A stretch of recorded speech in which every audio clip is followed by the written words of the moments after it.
In the refrigeration HVAC one, we basically give them the introductory. We talk about refrigerant handling. We talk about the tools and the specialty procedures that are needed in order to perform service work on the air conditioning system. Year 2, we continue where we left off with HVAC, because by the time they get through, they're into the service side. We take them into air distribution, which is the duct work and all the gas piping, things like that are more, a little bit more advanced in the other side of the refrigeration.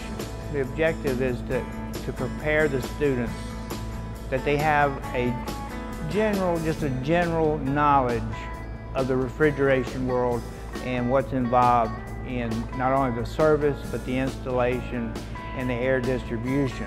It's a big step up into post-education, such as the technical schools that are available, that by going through this course, then they have a step up in getting into these post-education institutions. Once you really become, let's say, proficient in the refrigeration side of the industry, you can go anywhere. Anywhere in the United States, anywhere overseas, and work in HVAC or the refrigeration side. What I like to see as I'm teaching is I like to see that student when the light goes on, you know, when they finally sort of begin to get it.